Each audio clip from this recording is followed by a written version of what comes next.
Welcome to another edition of the Edlow Podcast. Subscribe, subscribe, subscribe. This is going to be probably a controversial one, and that actually makes me excited. I love making my audience introducing positive tension into their lives, and that's what we're gonna be doing here. I have Vic Lagina. Vic, welcome to the podcast. Thank you very much. I appreciate your invite. I was very intrigued, to be honest, because you are a Mormon, and with what I used to do for a living, that kind of synergy was exactly what I wrote about. That kind of awkward. Let's see if we can navigate these waters, but I'm sure we'll do just fine. Yeah, I think so. And the thing is, it's what I love about these types of conversations, I think, is that I get an opportunity to ask you the questions that I know that a lot of people would probably be uncomfortable asking you, Sure. about the way it is. And what intrigued me about you is the fact that when I see your bio, you're like, you can ask me anything because I've basically nuked the bridge back to. So tell me, why did you nuke the bridge? Well, wait, before we go to that, what is your former? What did you do? So for 20 years, I was a producer and a director in the adult entertainment industry. Yeah. 16 of the years, I was working for what would become the biggest porn company, the only porn company really, the porn monopoly, which went, you might know them as MindGeek, because they were in a lot of news articles, but they own Pornhub, they own Brazzers, who I shot for, Digital Playground, who I shot for occasionally. They are the porn monopoly, and I worked with them for 16 years, had a front row seat to their growth and their taking over of the business. And the career with them ended right when COVID started. I think at that point, you're asking me, why did I nuke the bridge? It's multifaceted, mainly because I realized how it was affecting me. When I had the break in COVID, when we all, had that mandatory, let's slow down and re-examine everything. What I was realizing is I was enjoying getting up every day. And then as more time went on and more self-reflection was happening, I realized that, number one, I didn't really like who I was working for. In fact, they were really bad people. And a lot of it was coming out during that year of COVID, the first year of COVID. So at this point, I really was like, do I want to go back? No, because it's not good for me mentally. And I was kind of at the top of like Mount Porn, the Mount Rushmore of porn. Like that was the biggest, you stay in it, you then question, can I not do anything else with my life? And I think me writing this book proves that there's another way of going that takes that whole existence and puts it in literary form so people can really understand the nuts and bolts of it. And because I nuked the bridge, I could be completely honest.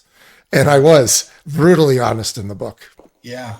And that's the thing. So the interesting thing, I think, is over the course of from the year 2000 to 2020, I mean, the industry had to change. I mean, it changed completely.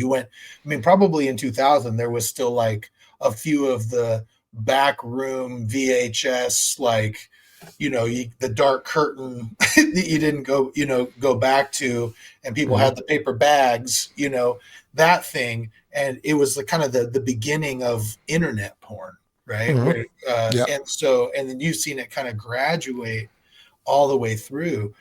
Well, let's start from the beginning. What got you into it? That's always the question, but that is my background, production. I just didn't think I would be going into this direction, into this business. But really, I had 2 degrees in film production. I have a master's degree. I could teach college if I wished. And I did teach college at one point before I went to the dark side. And really, it all starts with a woman, doesn't it? Where for me, I had a comfortable existence in South Florida.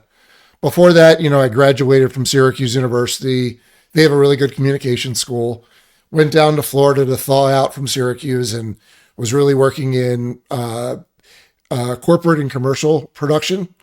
Was a PA to start and then graduated to editor and then producer while also getting my master's at the University of Miami. So you have six like years of higher education to end up as a pornographer. So you have to really take a hard left to really get there. But really what had happened was I had a cush life in Florida, but it wasn't fulfilling. You know, I wanted to make movies. I wanted to make TV shows. And I met this woman who I thought, okay, this is, I guess, kismet in a way, where she's going to LA and we kind of really like each other. But it was more like she was really beautiful and there was really deep attraction without really getting to know about one another. I was kind of like, yeah, hot girl.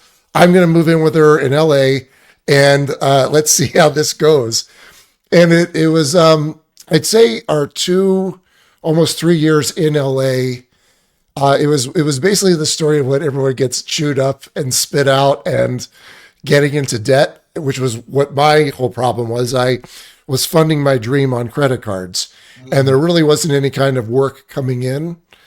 So it was really a matter of figuring out what to do. Like for me, there was a lot of ego involved. I was a producer. I was doing all this stuff. I could have gotten a job as, say, an assistant, an intern, but I felt that'd be taking a big step back. Whereas if I had done that and worked my way up in LA, the story may have never happened. But me, I'm like, no, I'm not going to do that. I was a producer. Well, one day I'm scouring this website I heard called adultstaffing.com. And there was a Mexican kid with a speech impediment that was looking for a director because he wanted to shoot a porn movie. And that is how it all started. I answered the ad, bullshitted him a little bit that I could do the job when realized I had never filmed anyone having sex before. But there were some big names that day. I mean, Ron Jeremy, he was like my first day in porn. He was the last scene of the day. And it was a seedy kind of day, which kind of made me wanted to, if I was going to do this, I was going to do it where it would be a business and not so seedy. You know, I kind of needed to have that experience to show me what was a better way of doing it. And that's what I strived to do over the course of my career, to create like a safer space for people to work in. So when you say like you went on there and it was seedy, what do you mean? Like what made it seedy? Because I mean, to some of my listeners, they're like, porn is seedy. Right? Like, so tell me, what do you mean made it seedy versus, you know? I guess it was when someone started smoking crack in the condo. Now, yeah, I don't know, you probably have never smelled crack before. Until that day, I hadn't, but I had heard what it smelled like, and it smelled like like a socket burning, like an electrical, that kind of smell. So I knew what it was. And I walked past the room and I see the two people and they're hiding whatever, their crack pipe. And I was like, okay, that's nasty. And when I got home, I was like, I really need to take a shower and wash this day off of me. But what had happened that day was I kind of met people that would meet other people that would meet other people, and then figure out how to chase the leads on a daily basis in order to, I guess, be a busy content provider, because that's really what I was back then. Yeah. So tell me now, you're in LA. It sounds like you decide to do porn just out of necessity to make some money. And did you find it was easier to navigate kind of those contacts in the porn industry than, say, traditional media industry? Yeah, I'd say so, because back then there was an agent, Jim South. He had Polaroids on his wall and the place smelled like cigarette smoke. But I mean, you can go in there and you could go through his Polaroid. So in a sense, was it more accessible? Yeah. Still didn't take away the seedy element. I was like, can we do better than cigarettes and Polaroid? Really. Right. But then there was other agents and they had websites and everything else. But to navigate it, no. And to run it, look, it took me a minute to get used to the sex part. But the whole putting together a shoot, that's what a producer does. So I instinctually had all of that and was able to book what I needed. And I always felt that in this business, you just be very straight up, be very transparent. I want to book so-and-so for a boy-girl scene this day, this rate, and everything else. And yeah, the agent would be like, okay, yeah, we can set that up. And it was very just contractual and business-like. Yeah, so that's the next question I think I have is that, I mean, I don't know much about your background. Did you have like a religious background growing up or anything like that? I was raised Jewish. Okay. But I didn't really. I mean, look, I was bar mitzvahed, went through Hebrew school, had the birthright trip. But I think what happened on that birthright trip is what kind of had me put a pause on religion just in general. And in my book, I go into it. But I was in Israel, and my mother, who had been dealing with a debilitating sickness for years, she succumbed to it while I was gone, and I found out about it literally 24 hours before she passed. And I'm in Israel, and I mean, you're at the Wailing Wall. If you're ever as close to God, if you believe in that, that's where you are. And I prayed and I prayed and I prayed, and I can't live my life without my mother. But when she still goes, you really it shakes you to the core, to the point of, well, am I going to continue to believe and have faith in this? And that's something I kind of grappled with my entire life. And then kind of settled on more of the power of the universe. I know it sounds a little hippy dippy, but I believe that there's like a source, and then we all go back to it. And that interpretation is, in all religions, a little bit different. It just has different names. That is really has served me well. Yeah. So let me ask you then, this is interesting because I know a lot of my friends, but it's interesting. My dad grew up Jewish. He's Mormon now. So I'm actually, and my family is all, on his side are all practicing Jews in different, in different varieties. Some of them are just culturally Jewish, not really practicing too much, but I've had a number of different people from different religions who have decided to leave faith, but still in the back of their head, it's still kind of there. And I'm just curious, as you're going through your 20 years, or maybe at the beginning, did some of your religious upbringing kind of like you mentioned it took a little bit for you to get used to people having sex on camera. Were you ever kind of like, I don't know if I should be doing this? Or no, morally, no, I wasn't. It was more like, okay, so for me, it was about, we're all here because perhaps we all took wrong turns in our lives, but we're all accepting this job here. And this job is to output this scene based on someone's specs or requests, and we all show up to do the job. If you look at it like that it's literally a job that just involves sex on camera, you can kind of, you don't really have to look at it like, oh my God, I'm going to hell because I'm directing porn.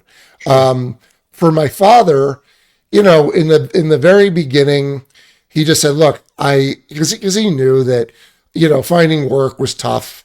And if I kind of stumbled into this thing and it's making money, he was like, look, it's a business. It's a legitimate business. It's not illegal.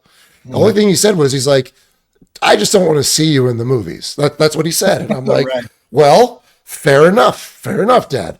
That's a good rule. But I wasn't conflicted like, oh my God, this is so bad, I'm going to hell, because I didn't really believe much in that. And I didn't think what we were doing was wrong. Yeah. So that's a thing though, even though you don't think it's wrong, society, there was a stigma to it, especially back then. It's probably much more mainstream now. I mean, it's probably I know it's well more accepted now than it was in 2000. So did you feel kind of like you had to keep it a little bit of a secret, or were you like, yeah, I'm doing this and it's not yeah, no, I did keep it a secret because, the truth is, especially like being around family who've got young kids and they're like in their neighborhood functions, like I just didn't want to be looked at as like, oh yeah, he's the porn uncle. You know what I mean? Yeah. Right. Kind of like that, because people are judgmental. But sure. So I'd say like the first couple of years when I was living in Vegas. So let's talk about from 2006 to 2010. And that's when things are really booming and like business is good and we're constantly working. I kept it quiet because I just didn't really want to like deal with people's judgments. Sure. But after a certain point, I was like, who cares? Like, you just have to be comfortable with it to the point where if someone would be on like an airplane, for instance, and I'd have a conversation, what you used to do, or any situation really, what do you do, whatever. And I was tired of lying. I was tired of bullshitting about being in corporate video, or in some cases I was telling people I work for the federal government because I didn't want any more questions about it. Sure. There's a certain point where like the lying becomes exhausting and you're like, why do I care? Why do I care? And when you have that liberating moment, you're like, yeah, I work in the adult entertainment industry. And then you can see it in the eyes right away.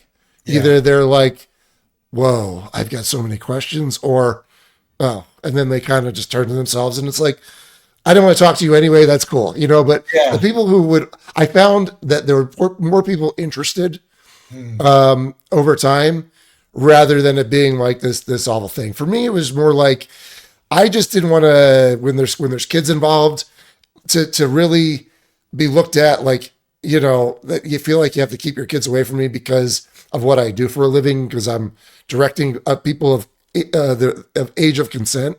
Sure. And we're doing it professionally. They don't know that. They just assume sleazy pornographer. And, you have to kind of deal with that, but whatever. I know I'm not, so who cares? Yeah. So you mentioned when you got to the first one, and probably a few of them, when you said it was kind of seedy, and then you said I wanted to run it differently. What kind of differences did you run that made it feel more professional for you? And did the people involved, did they respond to that well, or how did that work? I think they did. I think the reality is that when someone comes in and they see the line of paperwork, you've got this, you got your release forms, you got your script.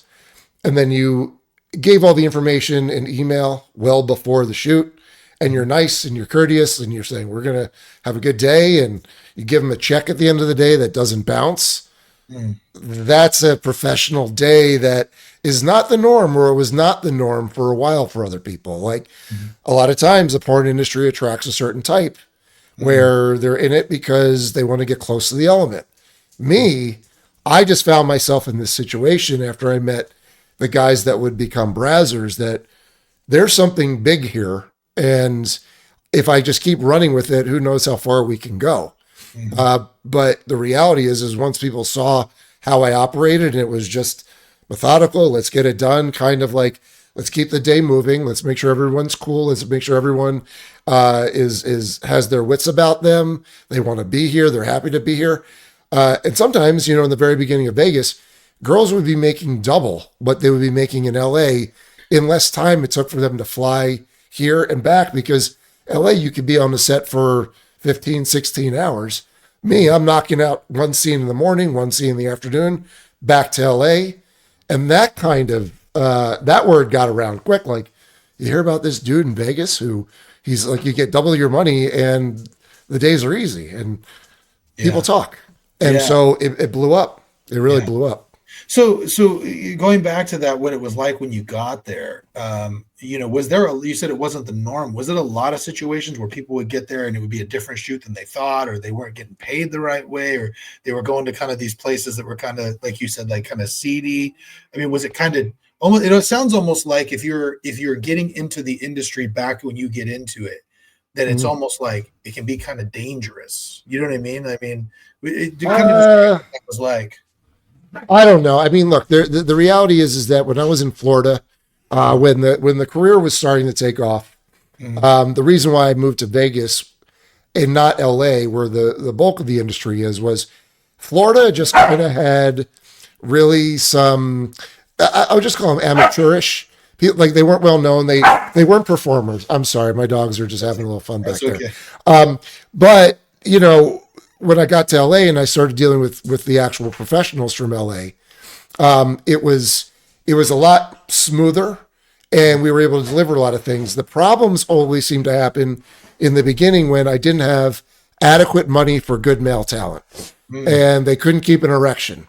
And that was kind of what I was dealing with most of the time, from the late Florida days to the early Vegas days, until, then when their big success started happening, the company that I was with, that's when it was like, what do you need? And I'm like, we need reliable guys. And once I had reliable guys, it was fine. Every now and again, though, you might have some girl, like I do talk about one chapter in the book here. It's the G-hole chapter, where I'm shooting literally in the room that you're looking at behind us. Looked a lot different. There wasn't a Christmas tree. All right. It was a shoot room, and the girl, there was a lot of baby oil back then. A lot of baby oil. I mean, they still use oil, but it was not baby oil. And the reality is that she, we determined that she took GHB before her shoot. And during like the intro of the video, she literally started giggling and then slid down the wall. And it was just me and the male talent there. And we're like, whoa, because that's like the situation where two guys, a girl's drugged up. This is the stuff that like the disasters are made of. Yeah. So right away, I called my makeup artist, who's a female. I'm like, I need you to get here right now just to show that we are trying to make this all work. I call her agent and I said, she passed out on something. And the question was, is she breathing? I'm like, yeah. She turning blue? I'm like, no. He's like, okay, well, keep an eye on her. And I'm assuming you don't want an ambulance in front of your house. I said, you'd be right about that. He's like, well, keep an eye on it. Let me know. And then, I think she's going to come too. And she did. She did.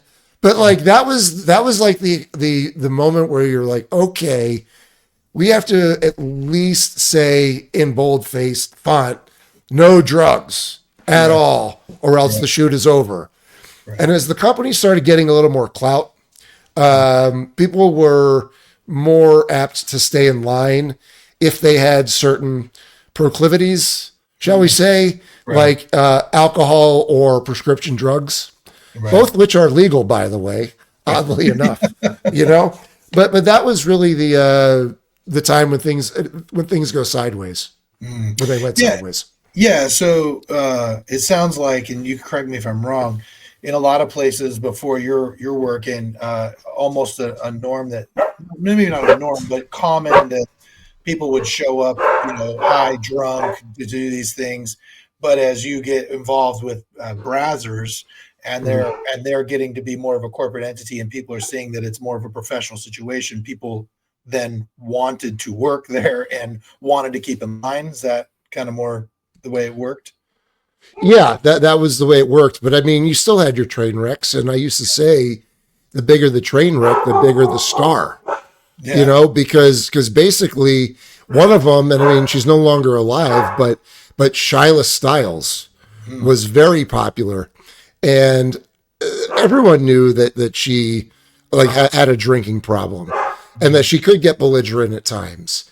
And in fact, she did on one of my sets towards the end of when she was shooting.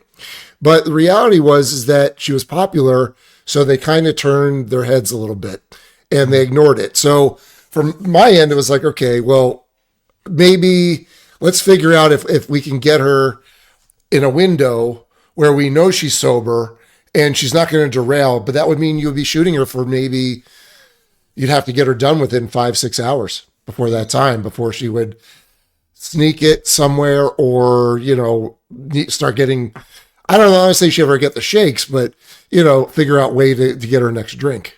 Wow. Yeah. Mm-hmm. And was that, again, in the industry, I mean, was that common? Did you see that at some point, or was it? I think you definitely had your train wrecks, and everyone knew about them, and so sometimes I would have to flex back and be like, look, I don't think it's a good idea to shoot this person. Maybe let me lay off her for a little bit. But a lot of times the company would book her with other producers, maybe in LA, because they figure if a problem child is in LA, easier to contain than getting on a flight to Vegas. Sure. And we also would be mindful to not, to bring him in that morning, but that's a double-edged sword. You're asking someone who might not be able to make an 8 o'clock in the morning flight because of whatever it is that they do to ease their pain, to self-medicate. Sure. Now you mentioned earlier, you were like, I need reliable male stars. You mentioned ability to maintain an erection. Is there anything else that goes into a reliable male porn star? And also, what is the disparity? Like, I got to imagine the guys don't get paid anywhere near what the girls get paid, right? I mean, or No, they were towards the end because I think okay. To answer your question, what else is there more? The male talents you want are the ones that the girls like and they're comfortable with. okay, And so when you have guys that aren't weird or aren't creepy, that are professionals that aren't going to try to have sex with them after the scene's over in the shower. Shower sharks is what we called them. Um, so you had that element, and guys like that were hard to come by. So they would get paid a lot, and they would be put under contract for Brazzers as time went on. A lot of it too was, the size of their dicks. Because Brazzers wasn't known for the little guys. They were, everything finished with likes it big. Like porn stars like it big, MILFs like it big. Everything was like it big. So we had to get guys who had a certain length to them and girth to them. So when you have that, you got to keep them happy and you got to pay them. So they were at a certain point.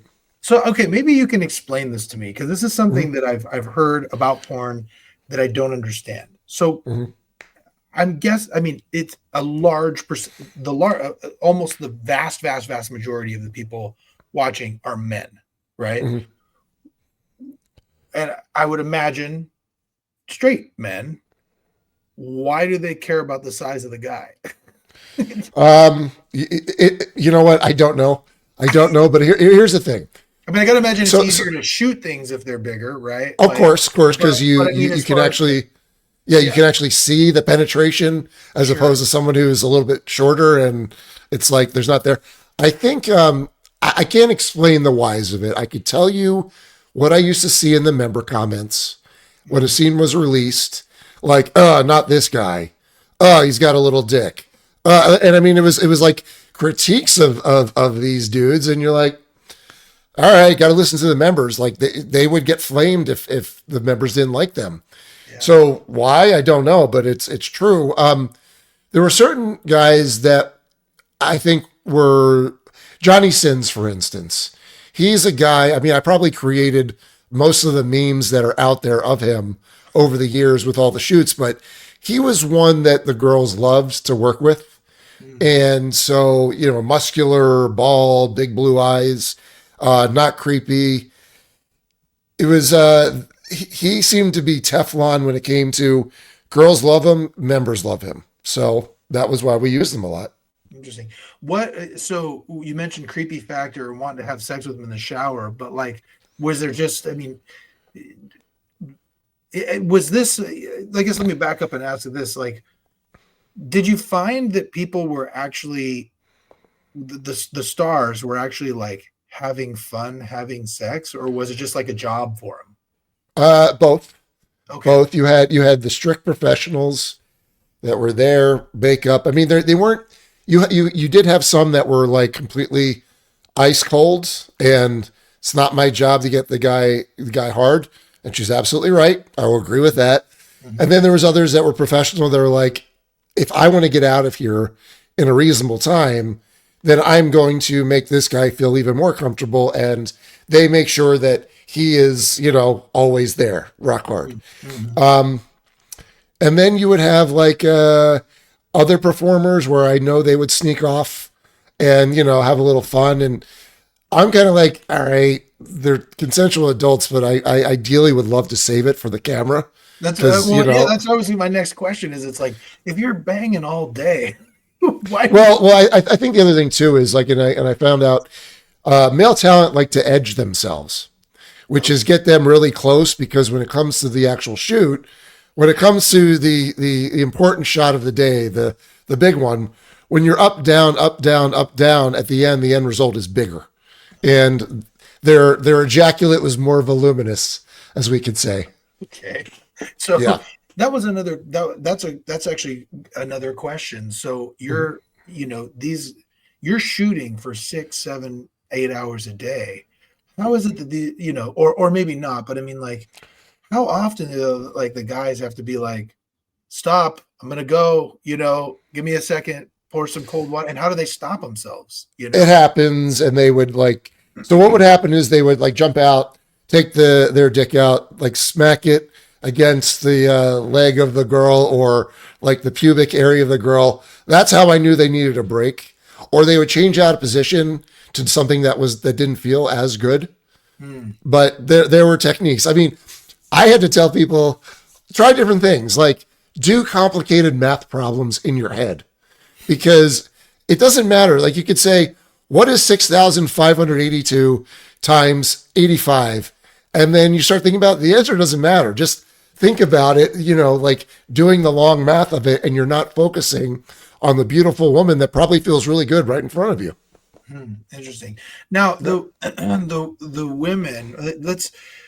I want to talk about actually a little bit. This might be a little bit of shift. We'll bounce all over the place, I'm sure. But like the scene itself, like you see, if there are movies out there that are depicting this scene, it seems like a scene where everybody's just partying and doing drugs and doing all sorts of things.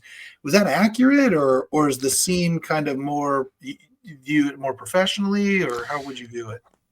So you're talking about like whenever porn is described and shown on like a TV show or a movie? Yeah, or like there are movies out there. The one that I think of the most is like the movie Boogie Nights, where it just Right. seems like everybody in the porn industry is just like they're on drugs, they're all kind of messed up, they're partying all the time.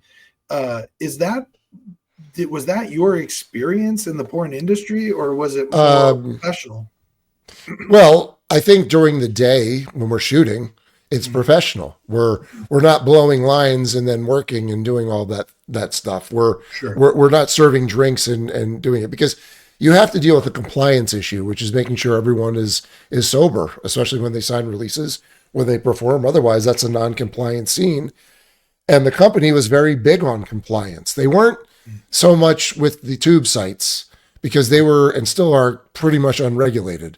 Mm. But when it came to the pay sites, which is what I worked in for Brazzers, strict, this is what we're doing.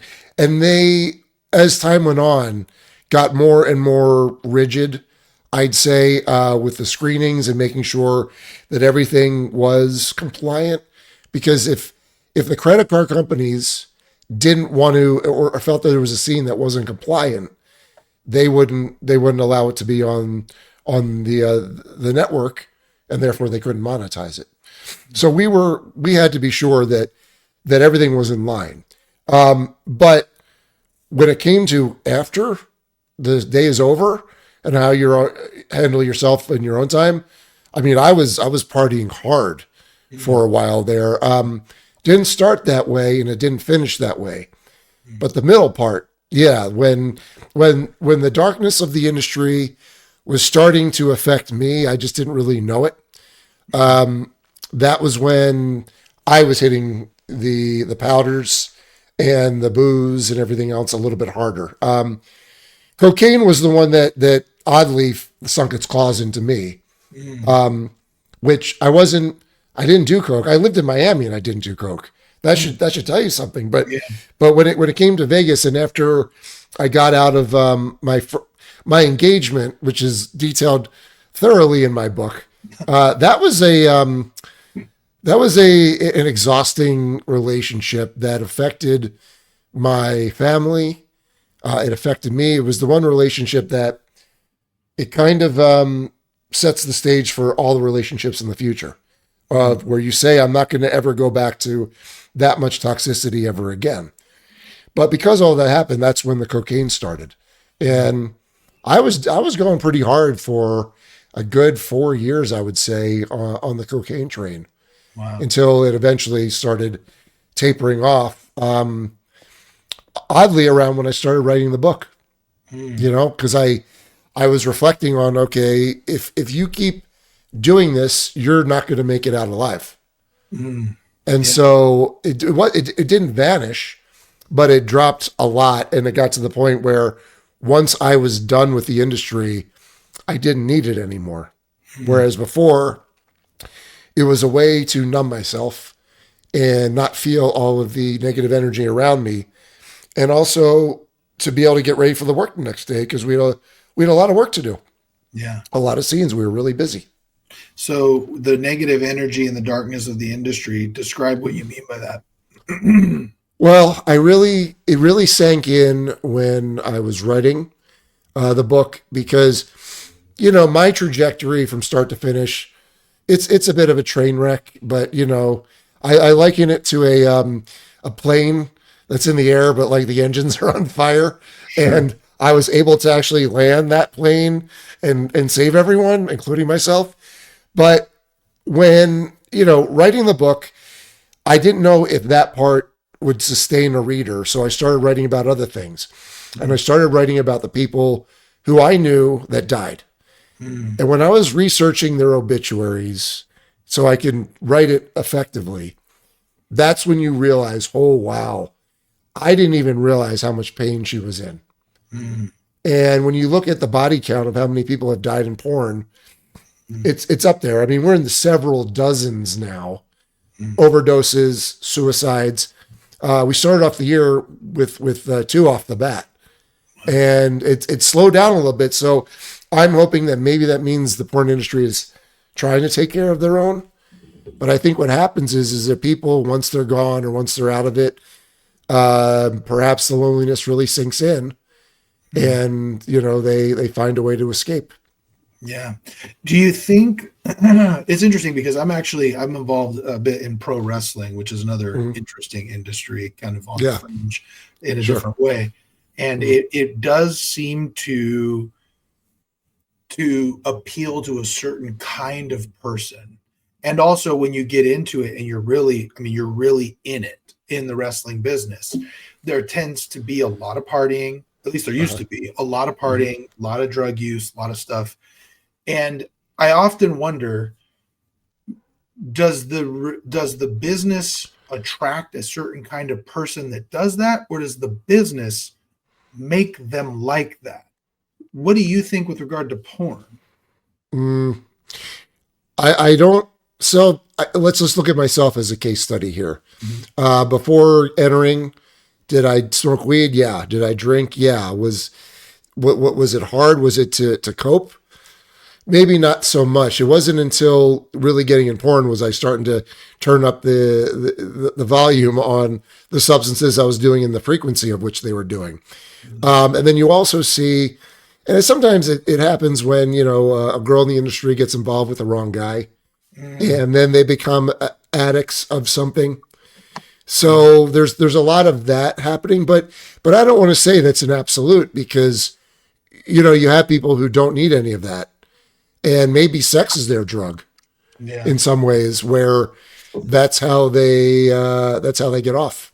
Do you think, what is it about the porn industry that amplifies that? Is it just the negative energy, or is it just you're around a bunch of beautiful women that are down to, do whatever? And, you're a big guy, you're doing great things. Everyone hears about the guy in Vegas who's doing great stuff, and they kind of glom onto you to try to get into brazzers, or what do you think? What is it that you think it brings that out of people? You mean like the need to medicate? Yeah, or even the need to just party and do those types of things. Well, okay, so let's say you have a lot of performers, female performers who are also escorting. That was also part of it. We would identify which girls shouldn't come in the night before because Vegas would then consume them. So we had to figure out, okay, which ones would be better to just come in the morning of. But I mean, I don't want to talk for the entire industry on this one, but I could tell you, maybe there's a lot of things I can speculate. A lot of these performers, they got to deal with the negativity on social media and the judgments and being looked at a certain way, or maybe their parents or their family turn their backs on them. I could see that being a reason for needing a crutch, such as any kind of substance. That's really would be my guess on it. Because I think a lot of times if you were looking at someone coming into the industry and they're a train wreck, most producers with the head on their shoulders would be like, I don't want to deal with this because you may potentially lose a day and money. So let's avoid the train wrecks. It was best to have people who wanted to be there that were using the business as a way for monetary gain to build their brands and figure out a way to better themselves, to contribute to society, really, is what it is. Do you mentioned you look at all the obituaries. Can you think of any porn star females that have really like maybe gotten out of the industry and then gone on to just have like a really successful life? I mean, can you think of anybody that you could profile as maybe porn really did help them? Lisa Ann, are you familiar with her? I'm not.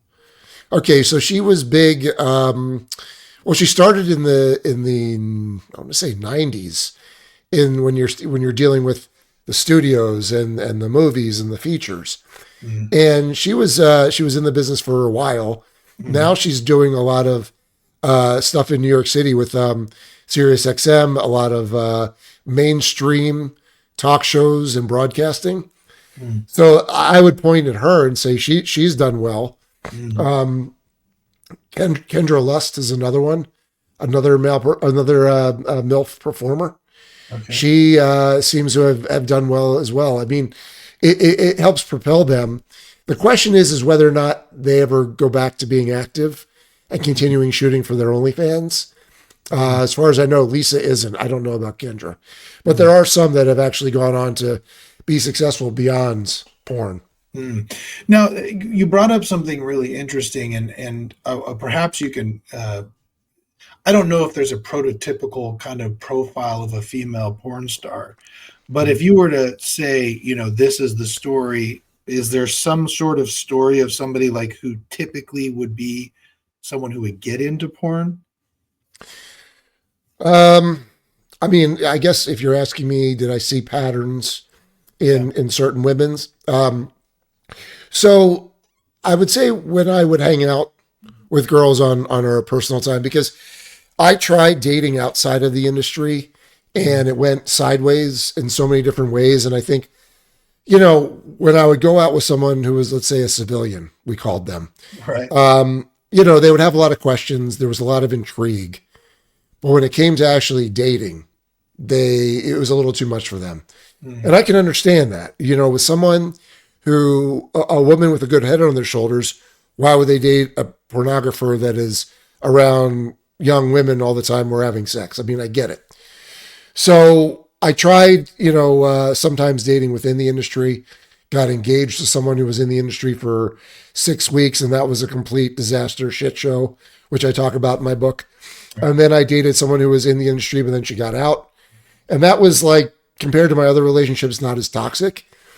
After that, I started hanging out with those in the industry that I felt would be, that wouldn't be a lot of drama, that I wouldn't have to worry about, anyone just having freakouts, or I had to vet whoever I was with and I was going to bring into my personal space.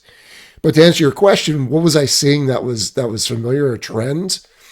It seemed like a lot of them had somewhat shaky relationships with family.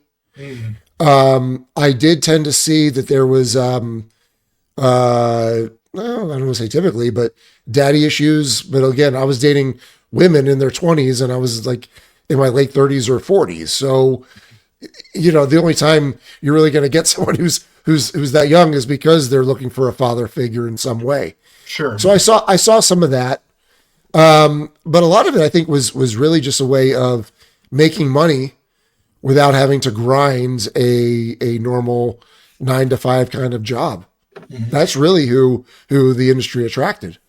And was the money really lucrative for?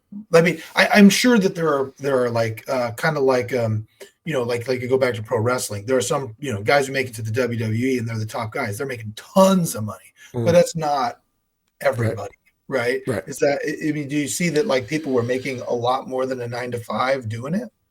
Yeah, I think it was. I think once the internet started to blow up with browsers and everything else, and we're talking late aughts, so that's like 2008 to 2010.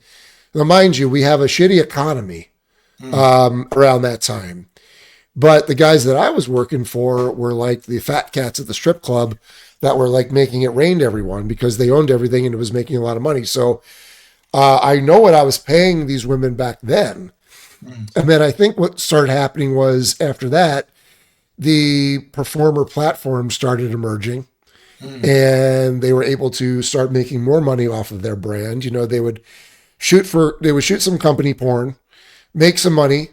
If they were feature dancing, they can make more money that way. If they were escorting, they would make a little more money that way. But once they started getting the OnlyFans, it was okay. We've got a little more money coming in. And they said before the OnlyFans boom, they were doing really well. Now, the talent pool, because they're just creators. I wouldn't really call them talent or performers, they're creators. But because that swelled up, now the money is not as plentiful, is what I'm being told now. So, there was, I mean, if there was a beautiful woman and she had no qualms with having sex on camera and was very free-spirited, she could do really well at a certain point in time. Still could. Still definitely could. And are these situations where are the prices set by the company, or is it like the star has a going rate for a certain type of, a certain type of scene, or how does that work? So if they're agented, they talk with their agent and they say, X amount for boy, girl, X amount for girl, X amount for solo, boy, girl, anal is this much. And then they start going into different classifications, but it's, they usually have set rates for these things. Here's something that was really interesting, that I thought about. I interviewed, Air Force Amy, if you know who that is. She was the world's most famous prostitute from that Cat House show in HBO. And she mentioned that, she's still at it. And she said over the course of the last 20 years, she has noticed that her clientele has gotten way more aggressive. Did you see the trends of what people wanted in porn change over the course of the 20 years that you were doing it? And if so, what did you see? Well, the trends were always shifting all throughout my time. In the very beginning, it was all about big boobs, big butts. That's why Brazzers thrived, because it was all big, huge boobs and butts. And they were able to drive a lot of traffic that way. They went into big tits at work, big tits at school, everything that had to do with jugs or boobs. Mommy got boobs, baby got boobs, like all of these boobs, right? And then it kind of went, I'd say it went darker. Now, you have to understand that the company I worked for started Pornhub. This was around 2007, and it started getting bigger around 2008, 2009. And what was happening was our marching orders were sometimes being reflected by the searches. So there was a time, I want to say around 2009, where the search and the type of content requested was getting darker, where a site called Porn Star Punishment was in existence. Now, you have your kink.com that has a lot of the bondage and a lot of the more fetish and the more like, talking about pushing the lines of consent. And how they did it was they would have the performer sit down and they would talk about what they liked and how they liked it, and they liked it in their personal life. And Porn Star Punishment was kind of doing the same thing. But I didn't really like those shoots because it's, unless someone is really like, I love this, I just didn't feel right about shooting that stuff. I had another director do it, so, and I would keep an eye on things, but eventually that kind of got a lot of bad press because then that's when you started hearing that there was consent lines blurred and, and all that stuff. And this was before like really big social media and well before Me Too, but it was getting a lot of bad press that they stopped with that website. And then it started shifting more. Okay. You start seeing the stepmother and the stepson and the stepdaughter and the step this and the step that.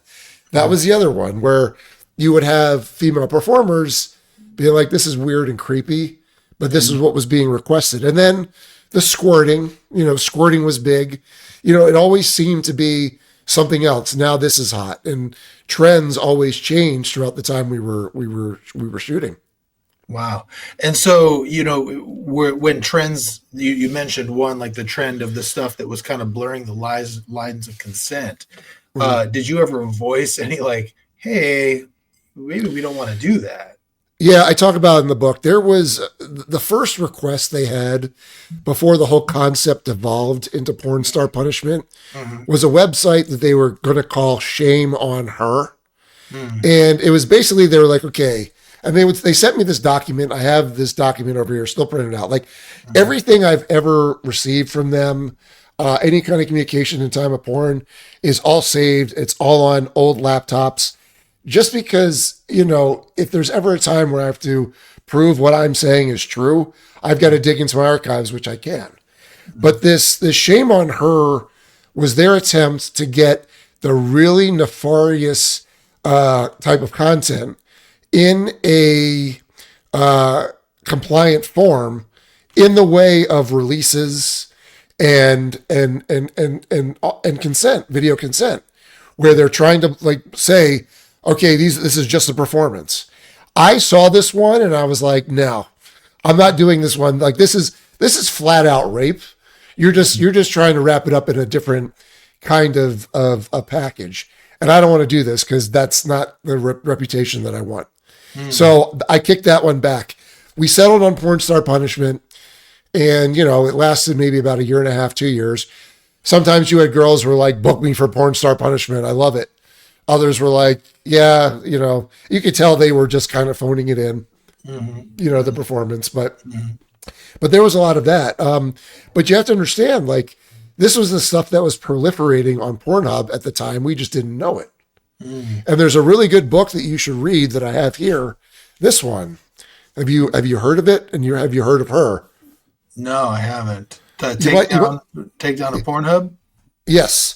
It hasn't been taken down, but this was the stuff that this woman has uncovered based on what was proliferating on Pornhub. I'll put it to you this way. It made a lot of their requests make more sense. Because what was being searched and what was being viewed on Pornhub at the time, which they've pled guilty to, and they've acknowledged that they did profit off of unverified content, you understand why they were asking us to push the line as much as they could.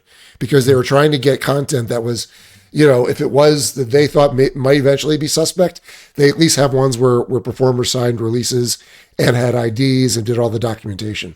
Got it. So you're saying like, they had a bunch of stuff that was unverified and they knew it, of things that maybe consent wasn't, they didn't know if consent was there. So if they had some that they knew, they'd still have the content to produce the stuff if they had to get rid of the other stuff. Right. Which eventually they did have to get rid of in the purge of late 2020. But yeah, there was a lot of unverified content, and to upload content on Pornhub, like this is stuff I know nothing about because I was not on it. My job was pay sites. My job was filming consent forms, filming all that stuff. Apparently when uploading to Pornhub, you could upload anything with any time and you don't have to verify IDs or anything else. And that was going on for a very, very long time. And they didn't really have people who they didn't have the manpower to make sure that all the vast number of how many millions of pieces of content are actually compliant and legal. Wow. So they were skating by on the fact that we're not entirely sure, so we're going to leave it up and then deal with it later if it's a problem. And it came back to really bite them in the ass. Yeah, it sounds like it. Geez. So maybe you could actually, you can give us an idea. I got to imagine that a scene for a woman can be pretty taxing depending on the scene. Can you describe like what a woman, a porn star has to go through, say one of these scenes, or maybe one of the ones that are more difficult to shoot? I think the ones that were more difficult to shoot were more script oriented. Okay. Because a lot of what we were shooting, especially I'd say from 2015 to 2020, right when I ended, they probably are still doing it, but a lot of the concepts were created because they would make better ads that might get clicked on Pornhub. Mm-hmm. So when I say what the shoots were hard, it wasn't because of the sex act. Mm-hmm. It was because of the ridiculous concepts the geniuses in Montreal were conjuring up for me to make a reality. That's reality. Now, for me, it was like, look, if I'm going to have a top name here that I know or I'm friendly with or I've gotten to know, I'm going to be sure she's comfortable. So you're always asking, okay, who do you like to work with? Give me a list of guys. Is this guy cool or whatever? So you know that at least when it came to the sex part, they're going to feel completely at home and be like, okay, we got this. And I know me, the director, is going to get us through this as smoothly as possible so I can get on a plane and go back home. Mm-hmm. Okay. So, but when you're going through a day like that, I mean, is there preparation that like a porn star does for a scene, or is there stuff? I mean, well, maybe let's talk about the script. So when you say this, is the script like a movie script, or is it more like just concepts and you kind of have creative control of how it works? No, when I say script, it's really for a scene. A scene that would be would be an update for one of their websites. I haven't been on Brazzers in a long time, quite frankly, because it sucks now. That's the truth. But back then, before the whole crunch of money and the purge of Pornhub, which was no longer able to fund everything into pay sites and the business model shrank a little bit. Before then, I would shoot for, let's say, a doctor scene, or I would shoot like for a big tits at work, or any of these like different variations. Now I don't know. But their preparation would be knowing their lines, which some were better, like some were a lot better than others. Some were just flat out terrible, where I had to literally get a dry erase board and have it off screen. The only time there was really preparation is when you have anal scenes, and that makes sense. And sometimes performers will be like, "Yo, can I come in the night before?" And because it'll help me prep in the morning and it'll make for a better scene. I'm like, absolutely. Please, by all means, just do me a favor. Like, they're ones that are not going to go out and party. If you bring them in, they're going to be responsible and make their call time in the morning. That's really all I would ever ask.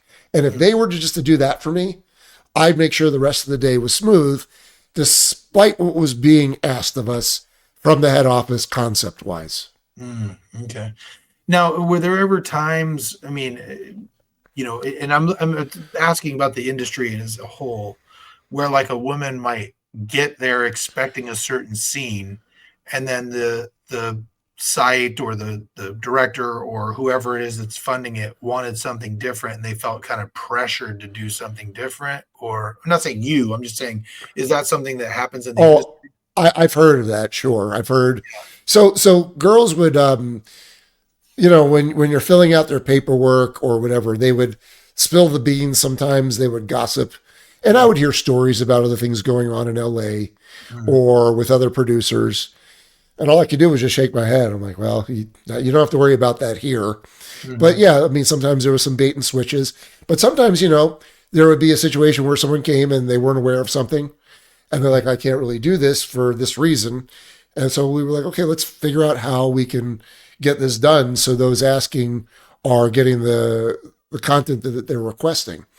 So, there was always concessions. There was always ways of working out a problem. At least there was for a certain amount of time. I found towards the end of my career, as the date of birth or the year of birth kept going, like from the mid to late 90s and onward, that there was a inability to communicate, which really posed a big problem for me.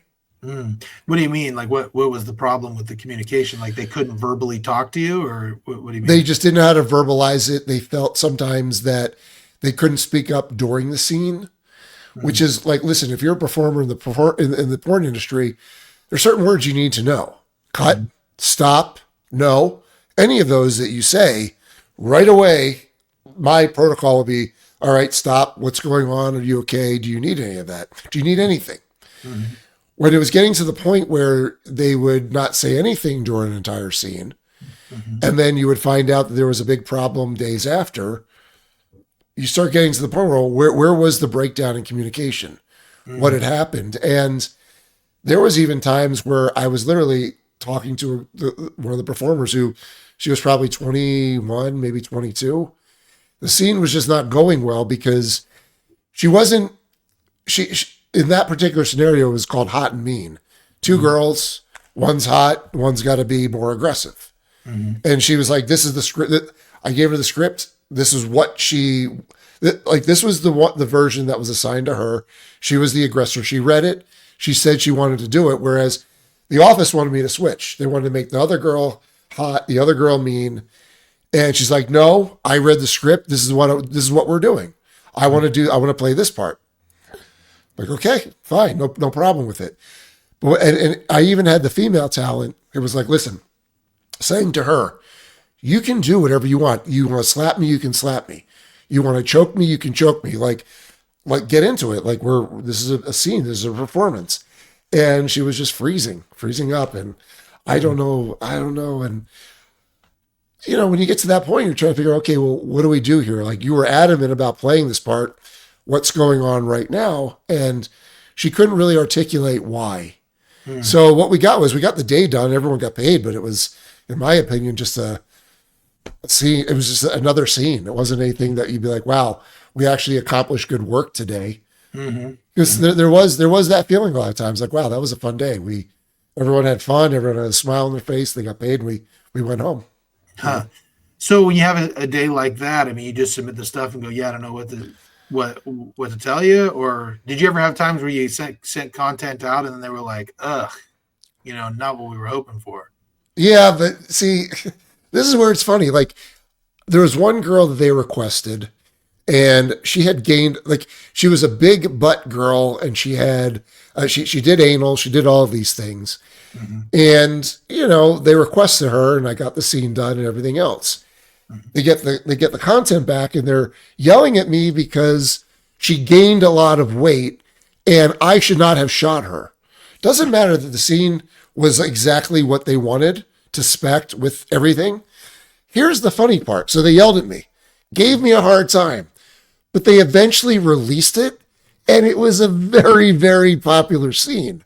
Huh. So, they give me the script. They always were like, we know you're going to follow it to a T. And if you have to make concessions here and there because a position isn't working out, they trusted me for a while and they got a viable product at the end of it.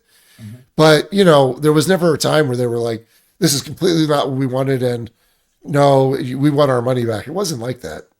Was there ever a time where you had maybe a scene or something you were doing where you had to just intervene because maybe the guy was like just being too aggressive, or he did something he wasn't supposed to, or maybe a female, same thing? Intervene, no. I mean, you always, on certain scenes, you'd be like, if you had a moment where you did cut, like let's say someone needed water or they needed lube, are you okay? Or you would always do a check-in at that point in time. But no one knew to be on my set. They would know not to act that way because, then they're not going to work again. And I wasn't messing around with that kind of behavior. I didn't want any kind of an abuser on my set at all, ever. Yeah. Now, were there people in the industry that you knew, like, you just don't want to shoot that guy? Yeah, because you would hear the reports about abusing their girlfriends, hitting them, just being abusive. And when you hear about that, you're like, okay, we need to chill out on that guy, because why deal with something like that? And plus, it's like negative publicity. Let's say the thing is with a company like Brazzers, they were the biggest one. So if there was ever a time where someone wanted to make a stink, they would try to avoid stinks at all costs, but it's impossible in the industry now, and especially today, and how it was in the last, say, 3 years I was in it. Yeah. Now, going back to the girls, I've got to imagine if you're hanging out with these girls, just out in, what you would call civilian life, you're out doing something.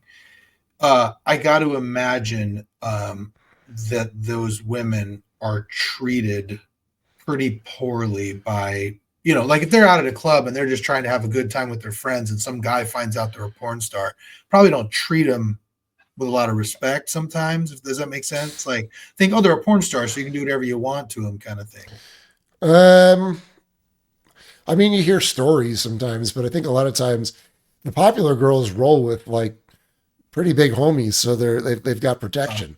You wouldn't really have something like that going on. I think the more that you would find where there was, if a porn star or performer that I knew, I would hear sometimes they're in a relationship, it's not going well because they thought they could handle it, but in turn they can't. And now they're trying to change the performer. They're trying to get her out of porn. And Yeah. that was kind of the common thread I would hear a lot. Well, maybe this is a better way to bring it up. Let's think of it this way, because one of the things that, like, I just say, I think every guy ever is going to have some experience with porn or not, but I'm not a porn watcher. I don't watch it.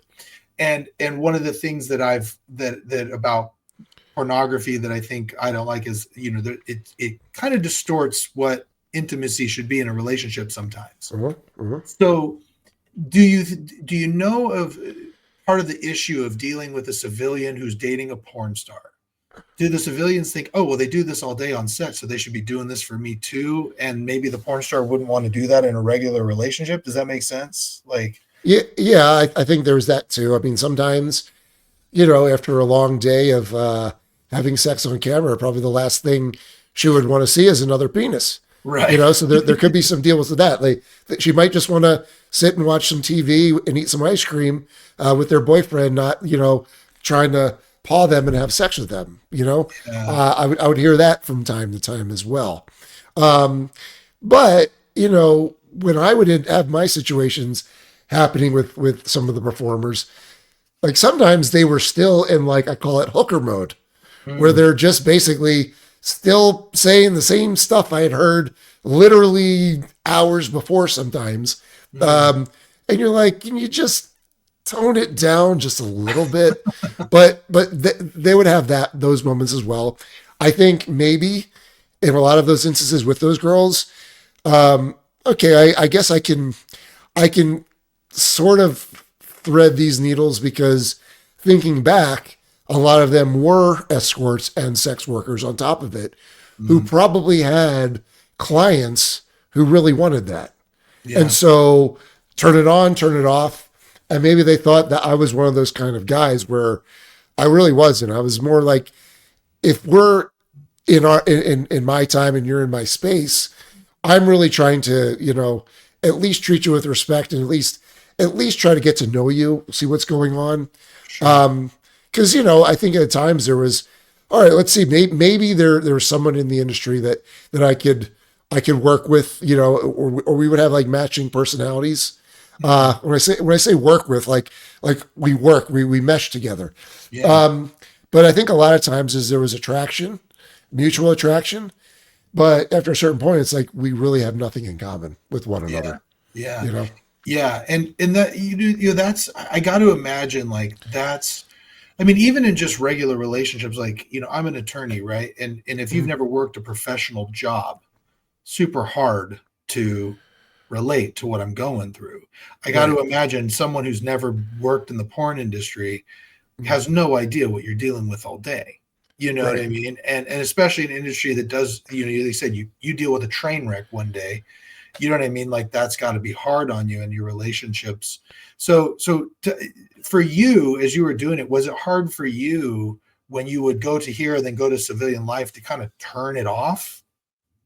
I mean, look, I tried to date within the civilians, and I was even open to it even after, like, I was single. I had an engagement, and then I was kind of navigating the single porn waters for, I'd say, about, 12 months before I then started hanging out with another girl. But that one, I was completely, like, we were both cheating on each other. We were just hiding it from each other.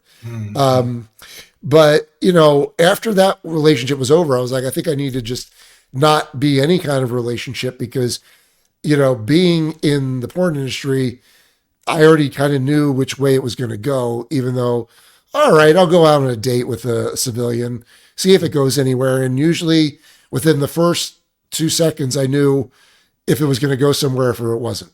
Like I just knew. So nothing really ever materialized with civilians at all, except for a Dutch girl that I dated for 9 months. But that was an open relationship.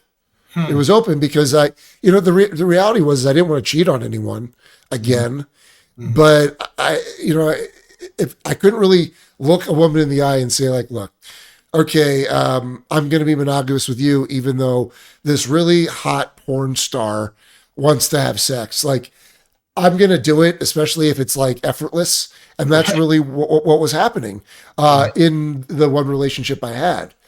Beyond that, I just was kind of like, let's just keep it, if we enjoy hanging out with each other, let's enjoy each other while we can.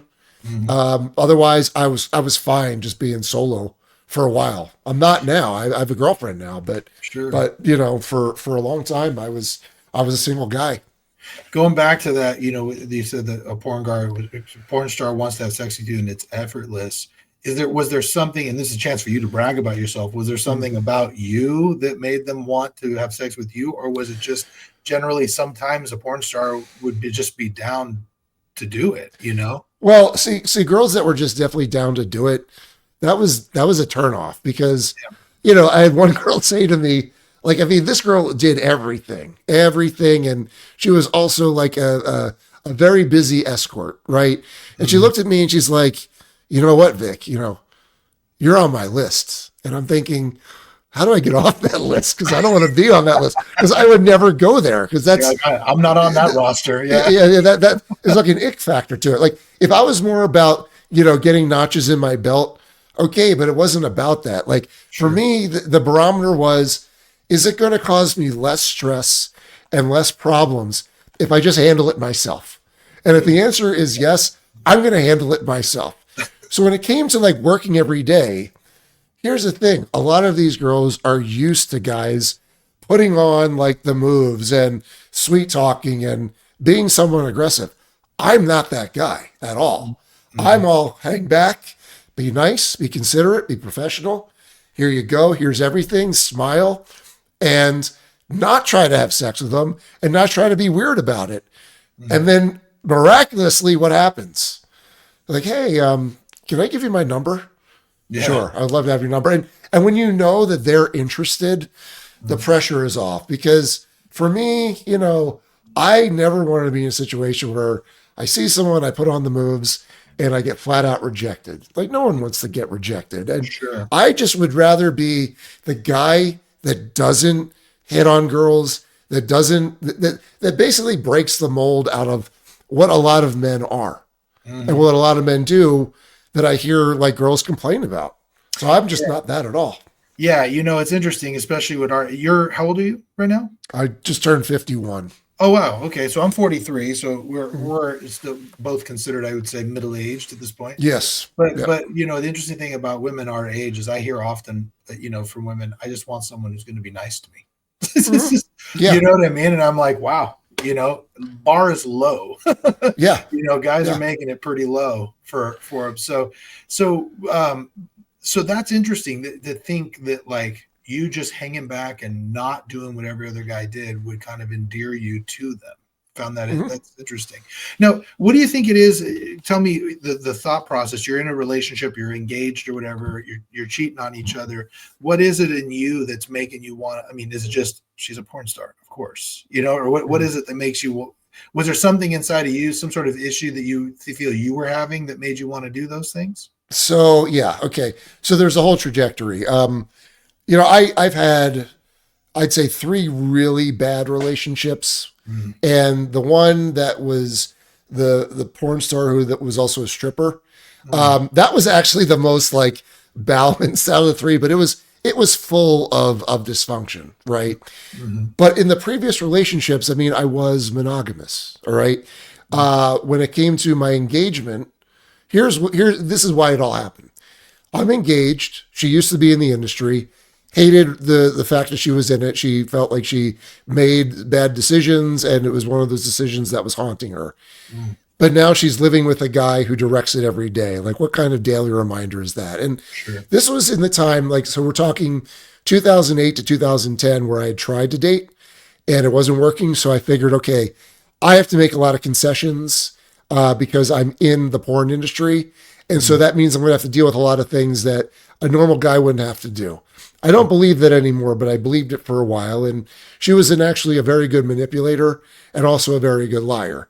mm, But she would always be accusing me of having sex with porn stars, even though I wasn't. I mm, literally was being monogamous. And to be blamed for that incessantly when you haven't done it, you're like, well, why am I not doing it? You know, like, mm, so the engagement ended because it was just, I mean, she was a complete succubus that could have easily ruined my entire life, but I was sure. able to get away relatively unscathed. Psychic Mm, scars, of course. mm, But when I was with the porn star or former porn star that was a stripper, I was hesitant to get into the relationship, although I did because she was very nice to me. She really liked me. She did all these things for me, which was a big difference in what I was dealing with in the engagement that I got out a year before. mm, But I kind of knew which way it was going to go. There was going to be the the doubts that I'm being faithful. mm, And once she started accusing me and believing that I was doing it, that's when I was like, well, I'm going to have my cake and eat it too. mm, And it didn't help that this was when my cocaine addiction was starting, where I mm, could justify anything. yeah. And, we became friends after we broke up and we had the honest talk with one another about things. Yeah, she was giving hand jobs at the VIP room at the strip club. Oh, So we were doing our own thing. We were just lying to each other about it. And we were both like doing a lot of cocaine. mm, So once that one finally ended, that's when I was like, let's recalibrate. And if we're going to be in relationships, let's do better. If you are going to cheat, get out of it. Just like be a good dude. Don't be a scoundrel anymore. yeah. Now, tell me, you got out of the industry in 2020. Was Yep. there kind of a almost like a withdrawal period from that? You mean like what am I going to do with my life or that kind of thing or what? Well, look, I got to imagine you're shooting porn all the time. Mhm. You're shooting porn every day.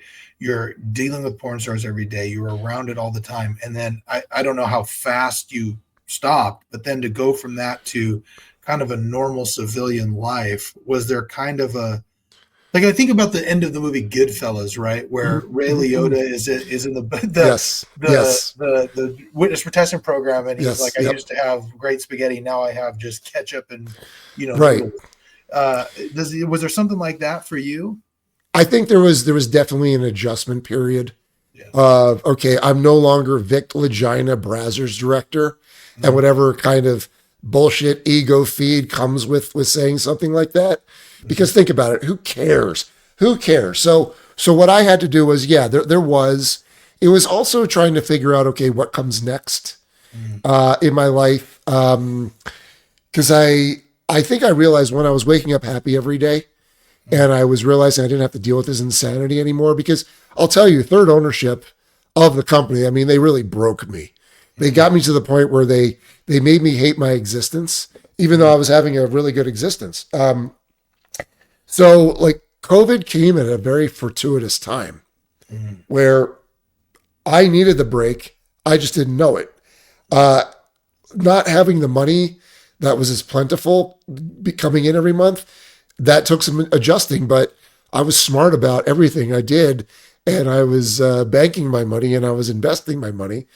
And I was making moves to be sure that whenever this did happen, because I knew it was going to happen at some point, what's going to happen afterwards? My biggest fear was that my life would not be as interesting. That mm, was really it. But there was a lot of introspection. And then when it came time for me to decide to write the book, that's when a lot of the self realization, the healing was really happening. mm, And then, you know, being grateful that you don't have to shoot porn every day yeah. anymore and deal with the stress of it because it was stressful. It was stressful and it was dark. Yeah. So you get out. What do you do next? I mean, you write the book, but is there anything else you're doing as well? Not really. I mean, Yeah. I've really enjoyed the fruits of my labor. Hmm. You know, I say my time in porn was about stability financially, setting myself up for the future, which it did, because I Hmm. made some moves, bought some real estate, sold some real estate, was able to get to the point where I could look at my books and be like, because my overhead is so low, I don't have to do anything anymore as long as I live in a smart manner. Hmm. So what do? I mean, now, well, I got a girlfriend this year, someone that I've known for a while, moved in July. So my life has been being like a good boyfriend and trying to be the best man possible for her. You know, that's the crazy thing. Like I had to be away from this shit for a while to recalibrate and get to the point where, okay, you found a dime. You found a great woman. Now let's keep her. Let's keep her because, you know, and how do you keep her? Just as you said, be a good dude. Be a good Yeah. dude. And just try to be the best boyfriend possible. Like I've never been able to master that, but I've gotten a lot better over the years because I think I being away from all of that, I really do believe like if I was in porn, I couldn't really be as complete and as whole and as healthy for a Yeah. partner that I am now. Well, it's interesting that you bring that up because I think in any industry, any group that you identify with, like for example, being Mormon or like being an attorney, right? There is a lifestyle social contagion to it that it's really Mhm. hard to not get involved in the social aspect of everything. When you're Mormon, like look, when you're young and you're my son is going through it right now. My son is 18 years old. He's about to go on a mission for the church, right? All of his friends, he was planning on going in the summer. All of his friends are already leaving. So now he's like, I got to get out. I got to go. It's like a social contagion thing.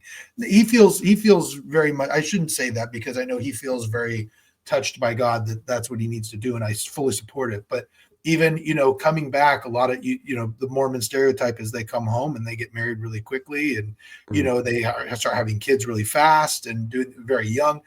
There's a social contagion element to that. There's a social contagion element to being a lawyer. There's a social contagion element to being in the porn industry. And I got to imagine, like, getting out of that, you probably go, wow, like that was really crazy. Like did you realize how crazy it was when you were in it? Um, I guess what I didn't realize was how it was affecting me. Yeah. And what I didn't realize that if I had stayed on that path, I might not be having this conversation with you right now. Mm, Because who knows? I mean, with all the overdoses that you're seeing nowadays, yeah. I think I'm fortunate to have not succumbed in that manner. Mm, But I mean, I don't know. I feel I don't feel like I know how crazy it was because I wrote a book about it. sure. You Yeah. know, and that was the whole point of it. Like stability was part of it, but it was also like I needed to experience those 20 years so I could create this Yeah. and recap all of the insanity. Like if you really want to know what it's like to walk in my shoes, Mhm. just read it, you know, on a daily basis because it covers everything from Yeah. the act of making porn to dating to when things go sideways. It's all there. So I do recognize how crazy it was, and I'm trying to make something more of it. And I'll continue to do that because there's still gold in those hills. There really is. Mm-hmm. What do you mean by that? Well, if I want to create more work, more reading material, not necessarily in a novel form, but as an audiobook, whatever, all I have to do is go through my files Mhm. of 3,792 folders of release forms to try to remember what crazy shit went on that day Yeah. Yeah. where I could write an anecdote about it that someone would be like, wow, that's interesting because that's what it seems like people really like hearing about Yeah. the stories from the trenches. Yeah. So, and I've got more there. Yeah. And that's, that's what's, it had. Would you, if you were to describe it to somebody, well, let me ask you this. Would you ever recommend being out of it now? Would you ever recommend getting involved in the porn industry in any aspect? If you were a crew member, I would say no, Mm, because the money's not there. I was crew. I wasn't mm, male talent or any of that. I was a producer, director, ran my camera. And for me, I called it the bullshit to dollar ratio, mm, whereas they paid me X amount of dollars per scene. mm, And that amount of money justified this amount of bullshit that I had to deal with on a daily basis. mm. When I try to explain production, and to be honest with you, I don't even know if the production level that I was on would even really exist in porn anymore, Mm, because it was a lot of money and I yeah. was working for the biggest. And I know they don't have the same budgets they did in the past. Mm, So could it be as chaotic as a 10-person live orgy going off on the internet, which I did regularly for a while? No, but that you want to know the answer to that? That's chaos, yeah. complete chaos. And I was a chaos manager. I Mm, was the mad conductor of the crazy train for a wow. very long time. And that to me, like, I'm glad I experienced then, because those who are in it now say it sucks. It Yeah. completely sucks. Yeah. Yeah. Wow. What about as a performer? Would you ever tell anybody to get involved in the porn industry? Well, I would sit them down and I would give them the lecture that I gave many female talent before they became performers, the reality of it. There's actually a whole chapter on that. Mm, If you want to, so you want to be in porn, so here, read that. And I would explain it to them. But I would say that the best case for any performer now, besides getting educated about everything, the STDs, the code of conduct, the way you should operate, you should also be a producer.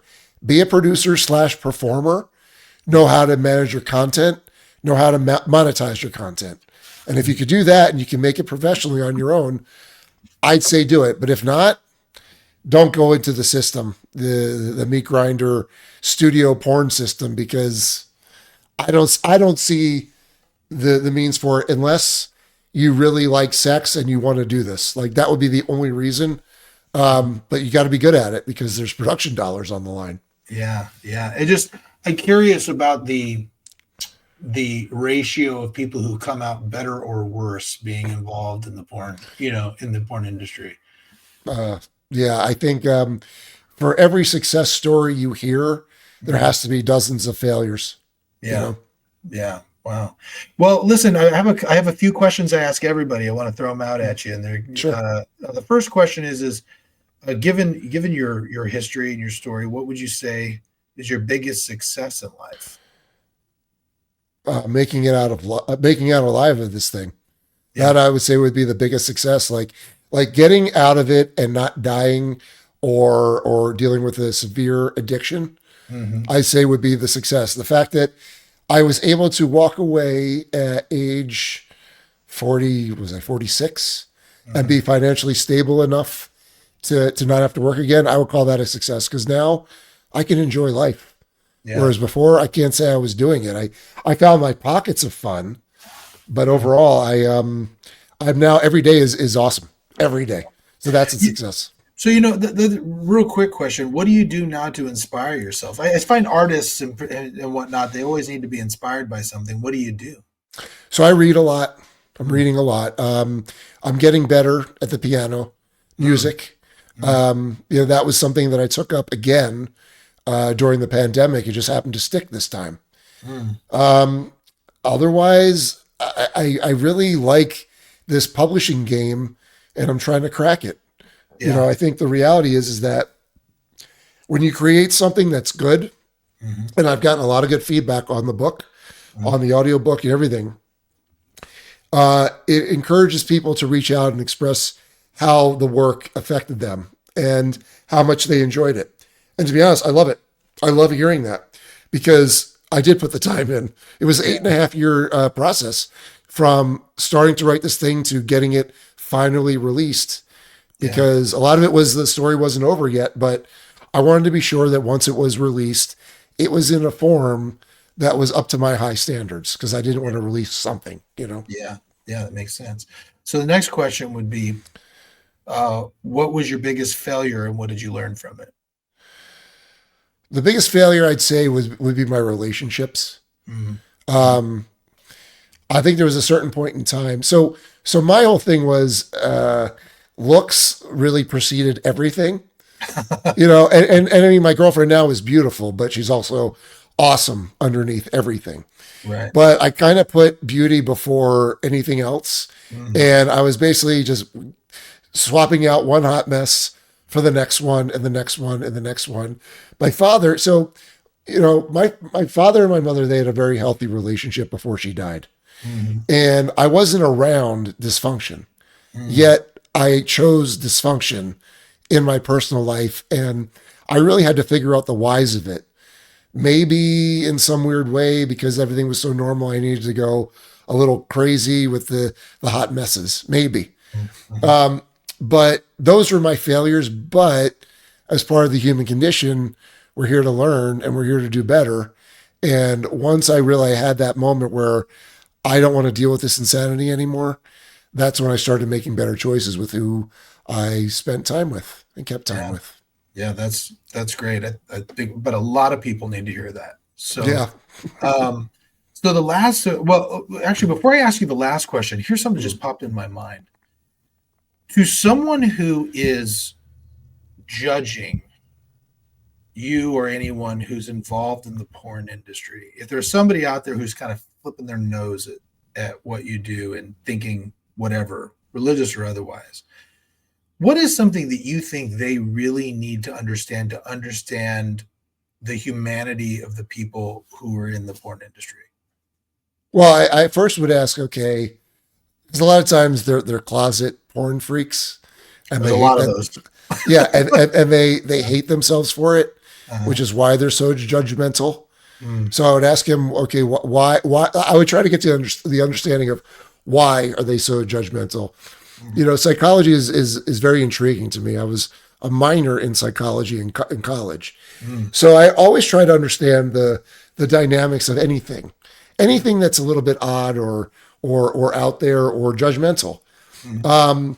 But what would I say to them? I'm like, there's nothing illegal about what we do. In fact, this job made people who would not be able to contribute in any meaningful way to society, makes them able to contribute. Mm. They could pay taxes. They could buy real estate. They could buy into the system that supports this economy. Just because you don't approve of what they do, you know, it's here because they're able to succeed in it. Is really what I would tell them. Mm. Okay. Yeah, and it's interesting that you bring up the closet porn freaks because yeah, I mean that's actually I read a study. I teach a Sunday school class, and I Mhm. brought up in the Sunday school class a study I found where it showed Christians uh, currently 55% of married Christian men have watched porn in the last 30 days, and 25% of women. Mhm. So that means, and I said it in the class, I was like, that means the person sitting next to you on your right or left, if not Yeah. you, you know what I mean, one of them, and that's it's interesting. I really something I really struggle with as a religious person is it really bothers me that sometimes people, and I feel like if you're in a group, you should be able to criticize your own group, Mhm. is that we tend to judge people just because they sin a little differently than us. You know what I Mhm. mean? I don't necessarily think that's right.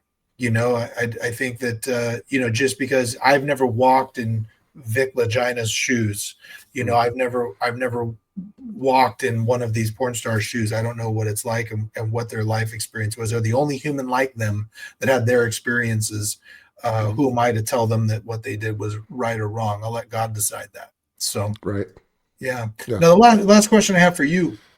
Uh, One day, far down the road, you're going to pass away, and there'll be a funeral, and someone will give a eulogy. What is the one thing you hope somebody says about you in your eulogy? That I did it. I walked my own path, and I Yeah, didn't give a shit what anyone else thought about it. yeah. How do you get there? Have you always been that way, or did you have to get there somehow? Well, I was always kind of like the black sheep of the family that kind of went the unconventional way. I didn't really What? I'm like, shocked. yeah, yeah. I just never really wanted to. So even with work, I would work for people, but I'd rather just be the boss. Would rather be the one running the show. I'd rather be the one that's running the company. Like that's how I always thought it. Like I could do this on my own. So I always just wanted to do what I wanted to do that would make me happy, that would get me to a point where I would feel comfortable with myself. I think the getting comfortable with myself was the part that was the last hurdle to clear. No, the last hurdle to clear would be romantically, because if I can get that straight, then I know that I'm a very balanced person now. Sure. But before that, it was just being comfortable in the skin suit that was assigned to me, because it took a minute to get there. It did. Now everything just rolls off. I don't even really get mad about anything. I get concerned, and I have my concerns, but I think I've been doing with a lot of reading that I've been doing, especially when it comes to studying Stoicism. That has helped me in a lot of ways, to a point where it teaches you how to prepare for life and handle life and be virtuous and be a good person. And I think I would say, the last several years of that, I've learned a lot just from doing that. Awesome.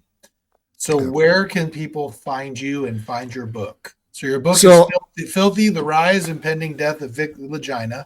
If you go, so you can follow me on Instagram and on X at Vic Lagina. But go to the website, viclagina.com. There's a trailer that I shot right before I sold my studio in 2021 that stars James Duval from Donnie Darko. He plays me, and there's a lot of porn stars in it. But it turned out it was a project that eventually turned into be the trailer for the book. So go there to check it out, and then you could click the links to either download it or listen on Spotify. Audible should be up soon, but you can also buy it in other areas. Apple Books has it, and it's also on Amazon and Kindle Unlimited. So go there and please support the endeavor, because it was a fun one. The way I saw it with this book was I had the money to do it, right? I didn't have to pay for a bar mitzvah or a wedding because I never had kids.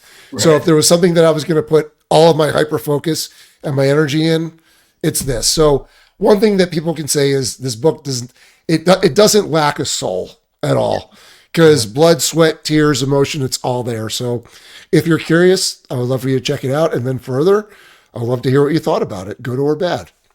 Awesome. I appreciate the time. This has been awesome. We should do this again sometime.